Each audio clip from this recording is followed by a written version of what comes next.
Mr. President, congratulations. You won. You did it. You made it to the Oval Office.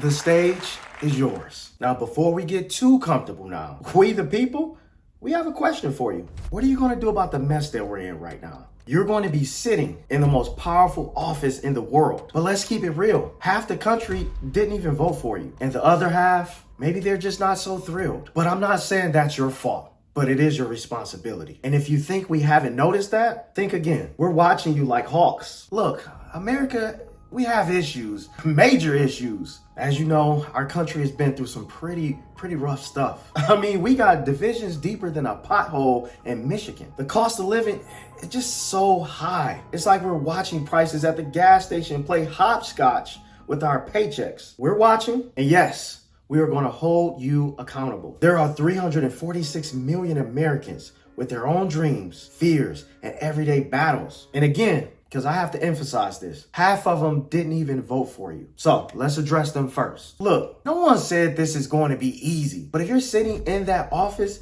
there's literally no time to waste. This country is fractured, it's bruised, and it needs a leader who can bring us together. We need some healing. We need a president who can make real moves, not just another politician with nice words and empty promises. We so desperately need real leadership that's raw, real, and ready to act. You campaigned on it, remember? Well, now it's time to deliver. And to everyone who didn't vote for this president, you feel let down, or you're just worried about where things are headed, this message is for you too. Now, this isn't about left or right. This is about all of us. Because if we can't find some common ground, if we can't look past our differences for the sake of this country, we'll just keep sinking in this endless cycle of division. Now, you and I have both been disappointed before, but maybe, just maybe, we can hope for something different this time. Mr. President, let's break it down. What are you going to do about inflation? The fact that people can barely afford groceries anymore. What about the national student debt crisis or the housing crisis where rent is outpacing income faster than we can keep up? Did you know right now, over 78% of Americans are living paycheck to paycheck, and student loan debt is pushing 1.7 trillion. That's right, trillion. And if you think that people have not been paying attention, please think again. We're watching, we're struggling, and we're hoping like crazy that you're going to step up. Don't let us down. During your campaign, you promised us change, real change. And yes, we're going to hold you to those promises. Think of it this way. The American people just gave you a job. And like any boss, we're expecting you to get things done, to hit those targets. You're not just the president. You're accountable to all of us. Every single person who put you there, and to those who didn't. Man, this is a critical time. We don't need a president who only talks to the people who already agree with them. We need someone who's not afraid to reach across the aisle to understand and include every American. You're not just here to be the voice of just one party. You're here to be the voice for all of us. We need someone to say, yes, I see you. Yes, I hear you.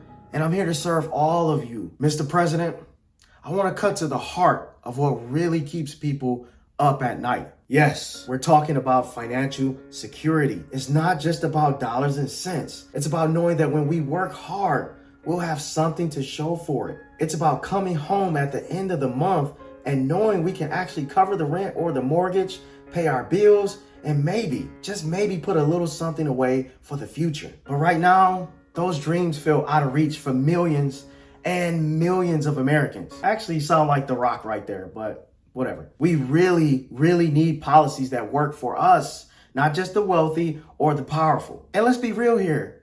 Wall Street is not Main Street. When you're making policies, don't forget that. Too often, decisions made in Washington feel like they're for the big guys, the corporations, the powerful. But what about the rest of us? The ones who don't have lobbyists, who don't have multi-million-dollar PACs. We're the ones who need a champion. Here's what I see every single day as a financial coach. My clients are good, hardworking folks just trying to get by. One of them, a single mom with 2 kids, working 3 jobs, and still, the rent alone eats up nearly 70% of her income. She's not asking for a handout. She's just asking for a fair shot. Those are the kind of stories that we don't see enough on the news, but it's real. It's happening all over this country, and we need someone who will stand up for people like her. Mr. President, we're here in a divided time. We all see it across the dinner tables, online, in our communities. But let's be real. Unity and inclusivity aren't just about getting people to agree. They're about recognizing that we can hold different views, backgrounds, and dreams, but still be a part of one nation. And that unity is critical because no single American can lift this country alone. You have the chance right now to bridge the gap and show us that things we share are stronger than what divides us. We're seeing record levels of distrust in government, in media, even in each other. As you know, 2/3 of Americans believe the country is headed in the wrong direction. Now, that's not a red issue or a blue issue. That's an American issue. Now, people feel unheard, unseen, and definitely unrepresented. And I'm just being honest here. Unity is not going to happen with a slogan or just talk. It's going to take listening, real action, and a willingness to go beyond what's easy or popular. Mr. President, let's talk about the people who did not vote for you, who may not agree with all the policies you stand for. They are still Americans. They're still our neighbors, our co-workers, our family members. Their voices matter too. We don't have to agree on everything to respect each other's perspective. And that's the heart of bringing us all together. Your job isn't just to lead those who supported you. It's to serve every American, to listen to the voices that may not even want to hear from you.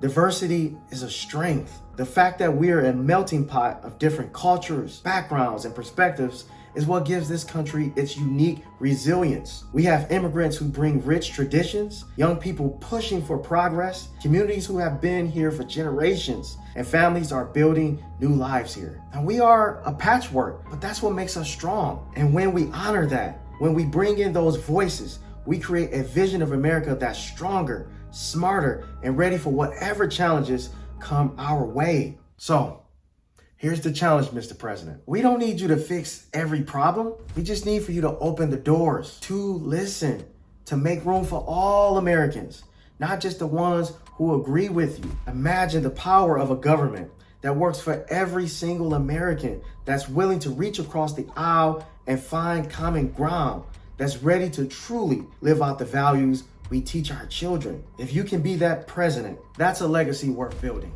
But at the end of the day, we're not just fighting for policies. We're also fighting for a culture of respect. Now, we love an underdog. In America, we're full of them.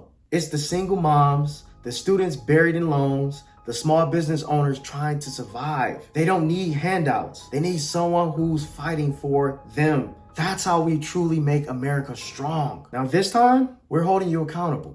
Every promise, every line you spoke to win our votes, we're counting on those words to mean something. So, here's the ask, Mr. President. Prioritize real financial security, not just for the big corporations and the lobbyists, but for the everyday Americans who make this country what it is. We need economic policies that reflect our reality and not just talking points. We need bold action to give people stability and, yes, even a little hope. You have a unique opportunity to make some real change. Mr. President, this is your shot. Be the leader this country needs. Be the change to break the cycle. America, we're watching you. Don't let us down.